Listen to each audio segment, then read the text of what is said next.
जय श्री हरि। नारद जी ब्रह्मा जी से पूछने लगे कि ब्राह्मण श्री व्यास जी और वशिष्ठ जी ने गृहस्थ आश्रम को सबसे श्रेष्ठ किस कारण माना है।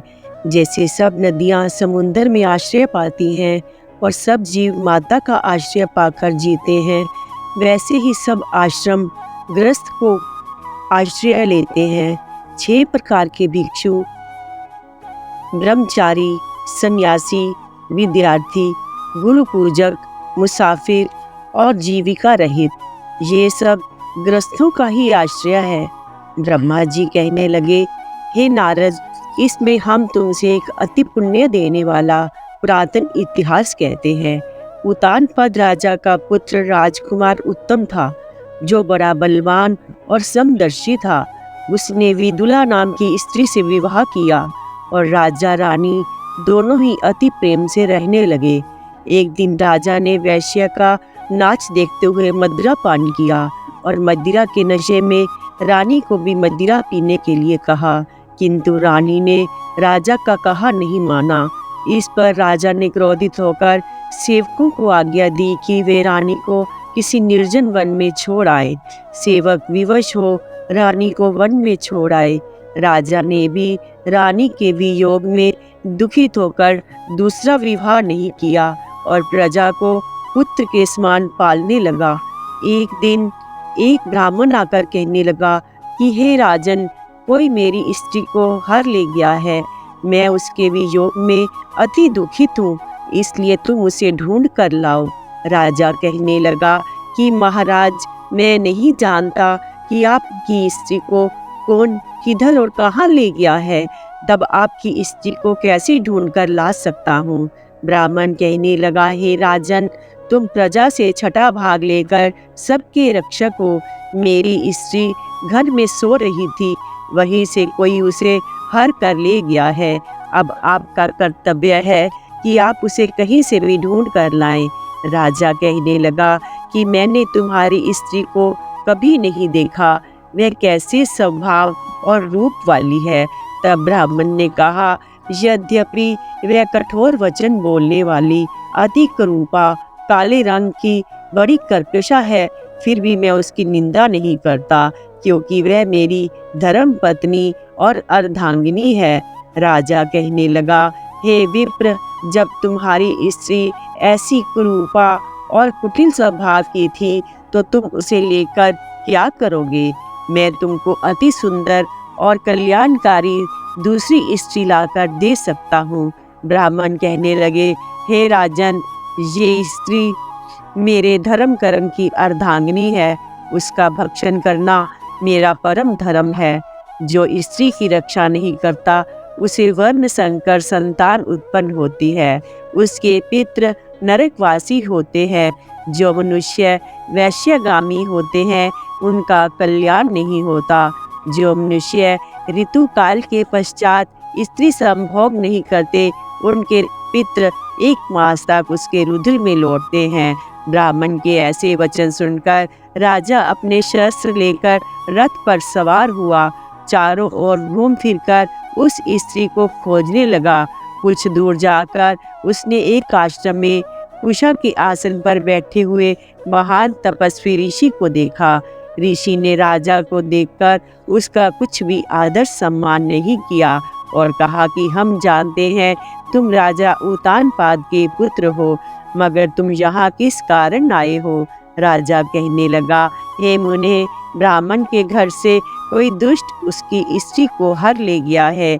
मैं उसकी खोज में इधर आया हूँ, परंतु आपने मुझको अर्घ्य आदि कुछ भी नहीं दिया, ना ही कुछ आदर सत्कार किया, सो इसका क्या कारण है।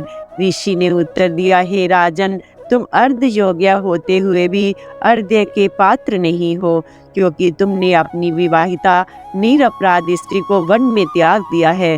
यहाँ स्त्री का ये धर्म है कि वह अपने पति की तन मन से सेवा करे और उसकी आज्ञा का पालन करे। वहाँ पुरुष का भी परम धर्म है कि वे अपने पत्नी का यथोचित मान सम्मान करते हुए उसकी रक्षा करे।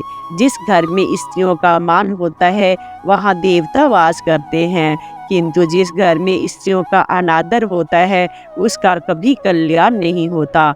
इतना सुनकर लज्जा युक्त होकर राजा पूछने लगा, भगवान, आप भूत, भविष्य और वर्तमान तीनों काल का हाल जानने वाले हैं, सो कृपा करके बताइए कि ब्राह्मण की स्त्री को कौन और कहाँ ले गया है। ऋषि कहने लगे, हे राजन, आदि का पुत्र बालाक नामक राक्षस ब्राह्मणी को उत्पला व्रत में वन में हर कर ले गया है। सो जाओ, उसको ढूंढकर ब्राह्मण से मेल कराओ। राजा ने मुनि को प्रणाम किया और अपने रथ पर सवार होकर मुनि के बताए हुए उत्पला व्रत वन में जा पहुंचा। वहां जाकर देखा एक स्त्री बिल्लवल खा रही है, जैसे ब्राह्मण ने बतलाया था वैसा उसका रंग रूप देखकर राजा ने उसको पहचान कर कहा, हे कल्याणी, तुम इस वन में क्यों आई। ब्राह्मणी कहने लगी, मैं अतिरात्र नामक ब्राह्मण की पुत्री और विलास पुत्र की स्त्री हूँ। मैं अपने घर में अकेली सो रही थी कि बलाक नामक राक्षस मुझको हर कर यहाँ ले आया है। उसने यद्यपि मुझको किसी प्रकार से ना तो कोई कष्ट दिया है, ना ही मेरा सतीत्व नष्ट करने की चेष्टा की है, परंतु फिर भी मैं यहाँ अति दुखी हूँ। राजा ने कहा, हे ब्राह्मणी, वह राक्षस कहाँ गया है? मुझे तुम्हारे पति ने ढूंढने को भेजा है। ब्राह्मणी ने कहा, वह इस वन के अमुक स्थान पर गया है, जाओ देखो। राजा ने ब्राह्मणी के बताए हुए स्थान पर वन में जाकर राक्षस को देखा।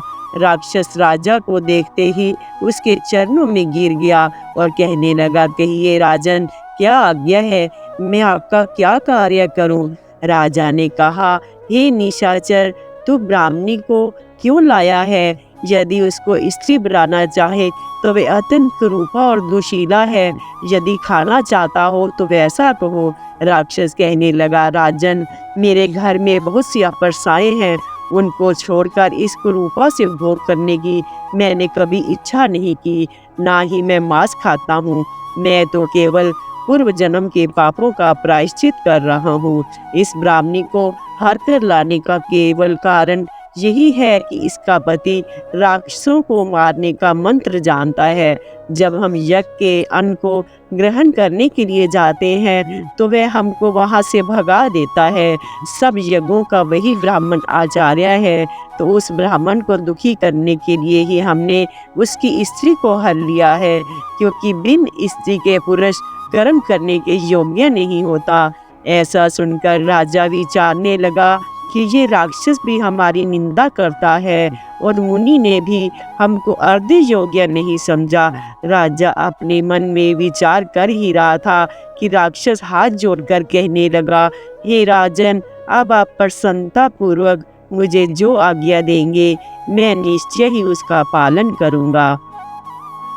राजा ने कहा, हे निशाचर, तुम उस ब्राह्मणी को उसके घर पर छोड़ाओ और जब हम याद करें तब हमारे पास आ जाना। राजा की आज्ञा पाते ही वह राक्षस तुरंत उस ब्राह्मणी को उसके घर पर छोड़ने के लिए चला गया। अब राजा अपने मन में विचारने लगा कि हमने अपनी स्त्री को त्याग दिया है, अब हम कौन सा ऐसा पुण्य करें जिससे ये पाप दूर हो। राजा ऐसा विचार कर रथ पर सवार होकर उन्हीं मुनि के पास गया और प्रणाम करके उनसे अपना कर्तव्य पूछने लगा। मुनि ने कहा, हे राजन, पुरुष के लिए स्त्री धर्म, अर्थ, काम और मोक्ष को देने वाली होती है। उसके बिना पुरुष को इस लोक और परलोक में कभी सुख प्राप्त नहीं होता।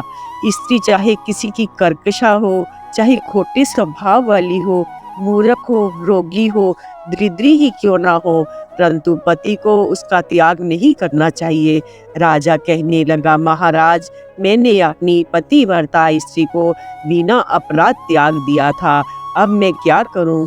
तब मुनि महाराज ने कहा, हे राजन, तुम्हारी स्त्री को शतपात नामक नाग ने वन में घूमते हुए देखा था, सो वही उसे पाताल लोक में ले गया है। नाग की नंदा नाम की कन्या ने उसको अपने घर में छिपाया हुआ है, सो हे राजन, तुम्हारी स्त्री पाताल लोक में है।